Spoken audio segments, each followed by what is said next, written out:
Hi everyone, my name is Farrell Tohami, and I am the podcast editor here at the State Press. We have another Opposing Views podcast, and this time it's a sports one.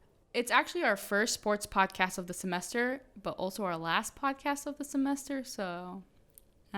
Anyway, Kellen Moore and Alex Coil from the Opinion Desk will be debating over whether or not Barry Bonds should be allowed into the Hall of Fame. The format is the same as the last time.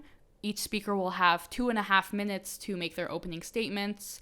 Then there's going to be the 5-minute debate period where it's kind of just where they can both go back and forth at each other, and then the 30-second closing statements. And I will be here to moderate it and make sure that they don't go over their time. Yeah, so Barry Bonds deserves to be in the Hall of Fame, and he should have been in the Hall of Fame his very first year. And I first want to talk about pretty much know when he did steroids. It's very clear where his stats kind of completely went off the radar, and when he was reported to gain a lot of weight and turn to a much better hitter around the 1999 season. If you take a look at his stats before that season, he's the only player in MLB history to have a 400 career, which is 400 stolen bases and 400 home runs. He is the only player besides his dad to have 5 30-30 seasons. He's a 3-time MVP, 8-time All-Star, 8-time Gold Glove, and 7-time Silver Slugger. Those stats alone, if he had just said, after 1998, I'm done with baseball, he would have been a Hall of Famer and probably a first ballot. If you look at Chipper Jones, he was a first ballot Hall of Famer, and he only had 1 MVP. And if you take a look at the WAR stat, and I don't know how you personally feel about the WAR stat, but he is 3rd among left fielders before 1999. So even if he ended there, he's only behind, I think, Ted Williams and Ricky Henderson, and that's it.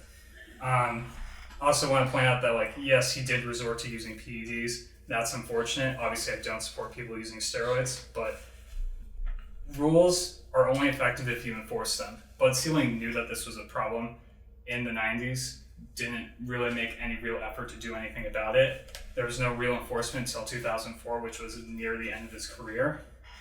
And I also think that there's issues because there's a lot of people that do have a lot of speculation about steroids who aren't. So I don't even think it's maybe not even just a conversation about steroids. If you look at Ivan Rodriguez was in the Canseco book.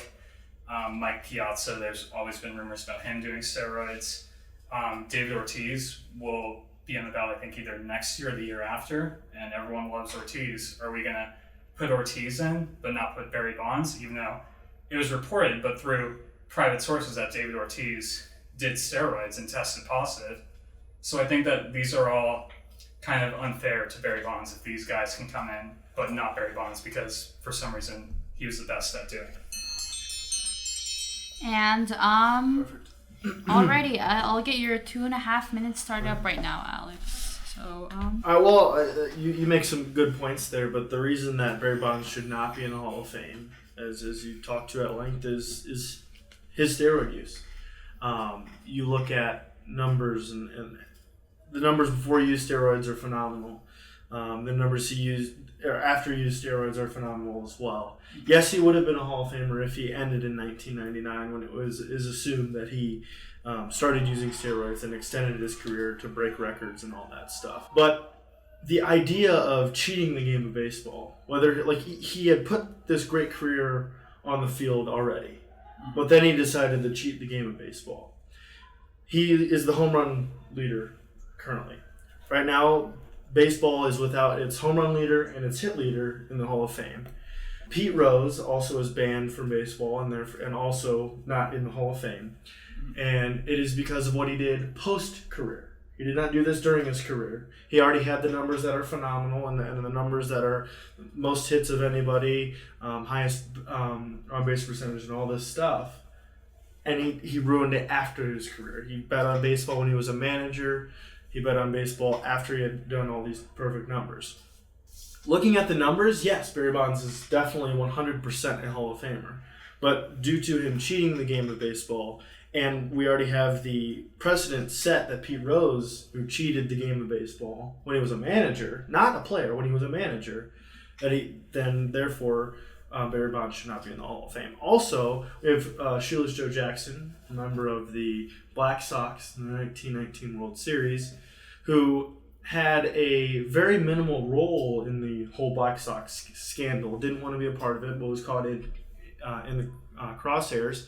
He's also a guy that is not in the Hall of Fame and probably did less than what Pete Rose did and less than what Barry Bonds did. Barry Bonds knew the rule, knew it was a bad thing, and knew it was cheating the game. And the idea that, everybody else was doing it at the time, well, again, just because everybody else is doing it doesn't make it right. And yes, there are some players that are on the ballot here and that are going to be on the ballot in the future that did do steroids, and no, they should not be included in this. And I think that we're seeing that with the voting now.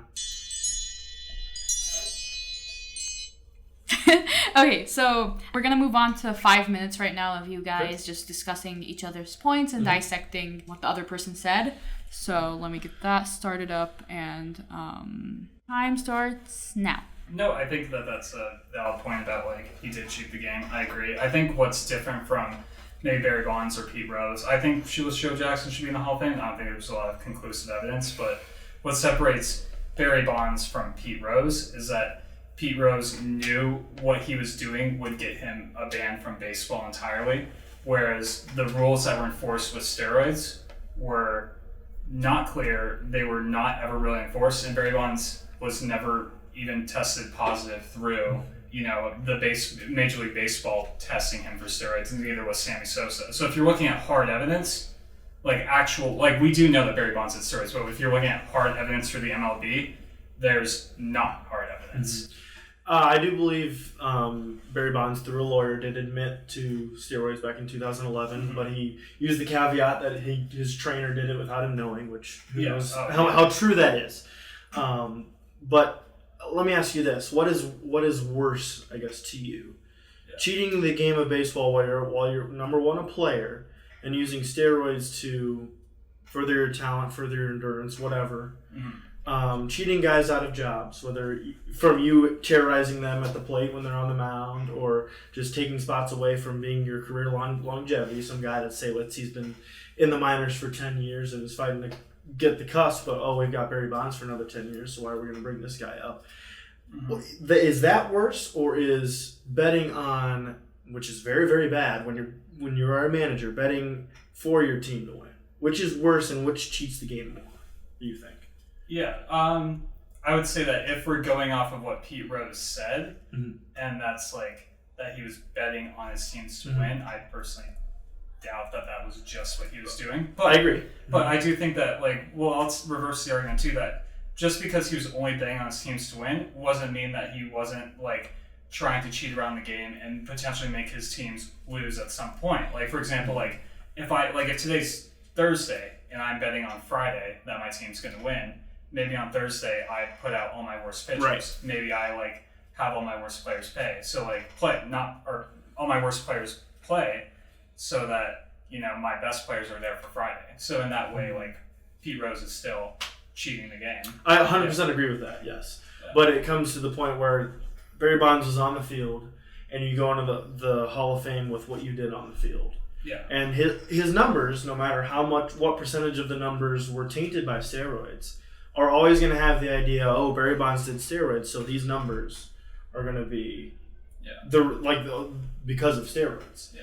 And being in the Hall of Fame is an honor. I think if you ask most Hall of Famers, I would say it's a humbling honor, and it's something that people of high standards, not only just good people on the field, but off the field as well, the combination of a man should go into the Hall of Fame with integrity as well. Yeah. I would ask you, would you agree that Bonds kind of singled himself out by being so much more dominant when he was on steroids? I would say yes, that is definitely a factor in setting a record, and especially the stigma of breaking a record of a guy that in Hank Aaron that was this stand-up guy and this great character. Yeah, definitely tarnishes that as well.